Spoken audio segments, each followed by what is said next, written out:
Voici ici un récapitulatif de toutes les techniques de calcul de limite pour une fonction et pour lever les indéterminations. Alors la première chose quand on calcule une limite, c'est cette propriété-là qui dit qu'il faut faire preuve de bon sens. On sait calculer, on sait utiliser les opérations, les 4 opérations depuis très longtemps. Donc on fait preuve de bon sens et on respecte surtout les 4 cas indéterminés. Il n'y a bien que 4 cas indéterminés.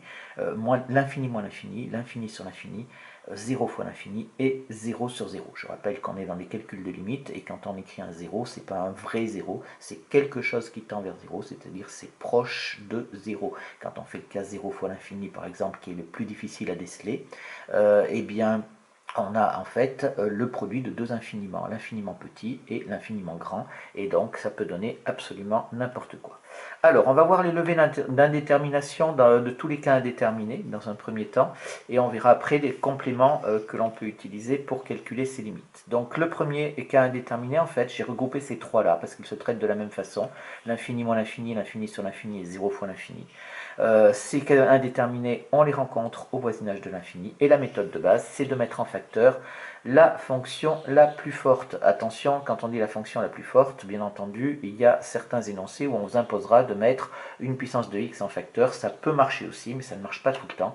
Alors qu'en mettant la fonction la plus forte, théoriquement, ça devrait marcher dans une grande majorité des cas. On respecte, quand on parle des fonctions la plus forte, on respecte ceci, c'est-à-dire qu'on part du logarithme népérien qui est négligeable par rapport à x, qui est négligeable par rapport à x au carré, par rapport à x au cube, etc.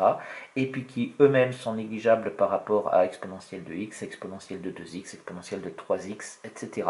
Attention, hein, ça c'est au voisinage de plus l'infini. Donc en gros, ça veut dire que l'exponentielle va l'emporter sur les fonctions polynômes qui elles-mêmes l'emporteront sur la fonction logarithme népérien.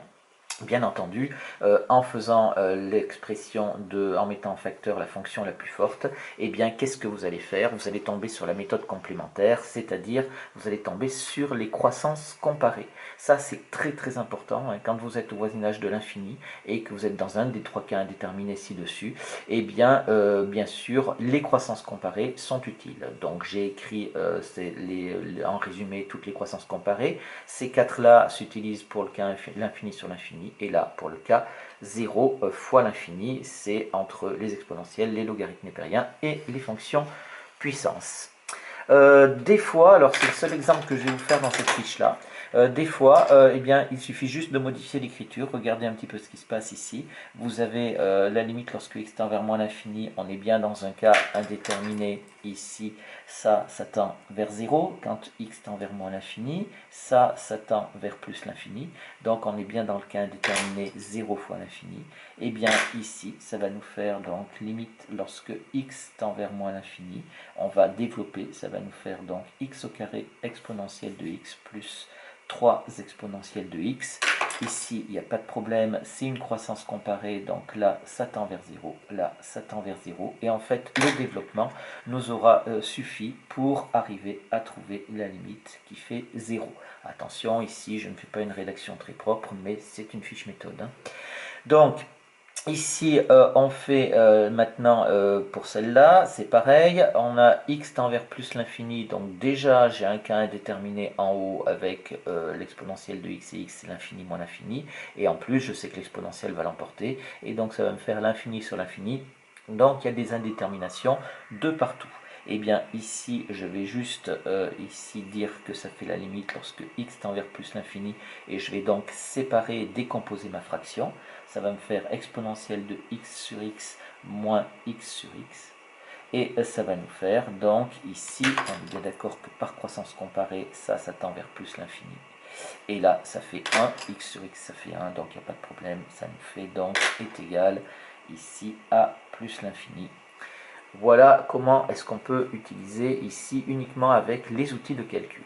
On passe au cas le plus difficile, le cas indéterminé le plus difficile, qui est le cas indéterminé 0 sur 0. Alors, la première méthode, alors, bon, on rencontre à l'infini, quand x tend vers a, pardon, et pas à l'infini.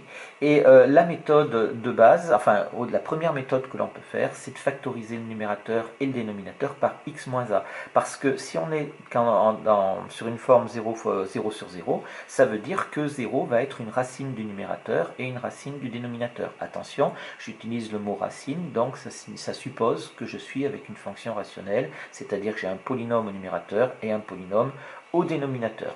Donc ça, on a un théorème qui nous permet de factoriser tous ces polynômes par x moins a. On l'a vu pour le second degré en classe de première, mais on peut le généraliser à n'importe quel degré de polynôme. Donc après on aura une simplification par x moins a, puisqu'on aura x moins a en haut et en bas, et ça nous permettra donc de lever l'indétermination. Le problème, c'est que vous n'allez pas avoir toujours des fonctions rationnelles et vous pourrez avoir bien sûr d'autres fonctions. Alors cette méthode, la première méthode n'est valable que pour les fonctions rationnelles, la méthode 2 elle est valable pour quasiment tous les autres cas. Donc qu'est-ce qu'on fait? Eh bien notre fonction f dont on cherche la limite, on va l'écrire sous la forme d'un taux de variation d'une fonction, d'une autre fonction g. Attention, il faut que cette fonction g soit dérivable en a. Et on appliquera alors la définition de la dérivabilité de la fonction g en a, qui nous dit donc, si je calcule la limite de ma fonction f, ça va me faire donc g de x moins g de a sur x moins a, ça c'est mon taux de variation que je vais avoir, et la limite, quand x tend vers a, ça va me donner g' de a d'après la définition de la dérivabilité de la fonction g en a. Et le problème reste à savoir qu'est-ce qu'on va choisir pour la fonction g. C'est très simple, en fait, vous prenez tout ce qui contient des x au numérateur, ou éventuellement vous pouvez prendre aussi la totalité du numérateur, ça marche aussi. Voilà, et vous obtiendrez votre taux de variation sans aucun problème. Bien entendu, il faudra calculer la dérivée en même temps pour pouvoir conclure. La troisième méthode pour ce cas indéterminé 0 sur 0, c'est de penser à utiliser certaines limites remarquables que vous avez vues dans le cours. Il y en a une avec l'exponentielle, une avec le logarithme, une avec le sinus et éventuellement d'autres que vous pouvez rencontrer dans certains exercices. Voilà donc les trois méthodes pour régler le cas indéterminé 0 sur 0 qui, je le répète, est le plus difficile des cas indéterminés. Une petite précision ici sur un cas spécial, c'est pas indéterminé, c'est quand on a quelque chose divisé par 0, autre que 0 sur 0, hein, bien sûr.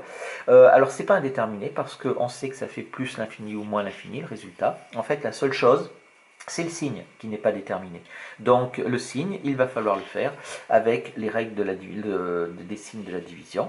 Et pour pouvoir faire ça, alors quand on aura k, c'est une constante, donc ça veut dire qu'on on connaîtra la valeur du numérateur, donc on sait si le numérateur est positif ou négatif, et il restera déterminé donc le signe du dénominateur, et il faudra le faire systématiquement. Quand on est dans ce cas-là, et dresser le tableau de signes si besoin. Bien entendu, quand on va faire le tableau de signes, si on est au voisinage de A, et si le signe du dénominateur change en A, c'est-à-dire qu'on passe quelque chose de positif à négatif, vous voyez bien quand on va utiliser la règle des signes, on ne va pas obtenir le même résultat quand on va être par valeur inférieure ou par valeur supérieure. Donc il faudra, si le dénominateur change de signe, à l'endroit où on étudie la limite, il faudra distinguer la limite à gauche et la limite à droite. Voilà, ce cas se rencontre, attention, hein, j'ai dit en A, bien sûr, quand on a ce cas-là, mais on peut avoir ce cas aussi en plus l'infini et en moins l'infini. Quelques compléments maintenant pour les calculs de limite en règle générale. Alors le premier, la composition. La composition, c'est une question de jeu de couleurs, hein, de voir un petit peu cette chose-là, c'est le théorème. Moi je vous conseille de mettre des couleurs sur vos copies, ça vous permet de ne pas vous tromper et de bien voir, d'avoir quelque chose de structuré.